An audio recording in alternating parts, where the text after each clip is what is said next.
बोलने दीजिए। सारे के सारे जो स्मॉल एंड मीडियम इंडस्ट्री है आपने उसको खत्म कर दिया, नष्ट कर दिया। अगर आप उनकी मदद करते और अगर आप उनकी मदद करते, उनको सपोर्ट देते, तो फिर मैन्युफैक्चरिंग सेक्टर तैयार हो सकता था। मगर जो लोग आपका मैन्युफैक्चरिंग सेक्टर बना सकते थे उनको आपने खत्म कर दिया। तो आज हिंदुस्तान में आप made in India, made in India, made in India की बात करते रहते हो। मेड इन इंडिया हो ही नहीं सकता। आज बात खत्म हो गई है, क्योंकि मेड इन इंडिया वाले हैं कौन? मेड इन इंडिया वाले स्मॉल मीडियम वाले हैं, उनको आपने खत्म कर दिया। मेड इन इंडिया वाले कौन हैं? असंगठित लोग हैं, उनको आपने खत्म कर दिया, हटा दिया, परे कर दिया। मेड इन इंडिया नहीं होने वाला है। अरे भाई, मेड इन इंडिया करने के लिए स्मॉल और मीडियम इंडस्ट्री को ही बड़ा करना पड़ेगा। बिना स्मॉल और मीडियम इंडस्ट्री को सपोर्ट दिए मेड इन इंडिया हो ही नहीं सकता है।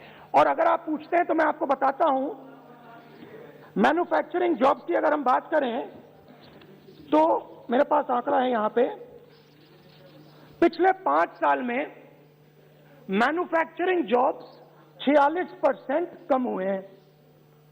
46% drop in manufacturing jobs in India.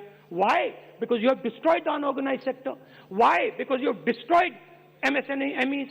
That is why you are focusing completely on 5 or 10 people. I don't have a problem with that.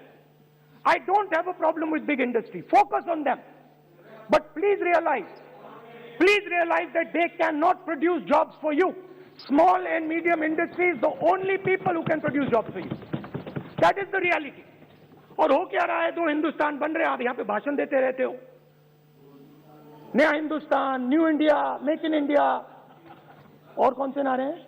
Startup India. आप ये बोलते रहते हो और देश में बेरोजगारी फैलती जा रही है। और आप ये मत सोचिए कि ये जो गरीब हिंदुस्तान है जिसको आप बना रहे हैं, ये मत सोचिए कि ये चुप बैठा रहेगा। ये मत सोचिए कि ये चुप बैठा रहेगा, ये चुप नहीं बैठा रहेगा।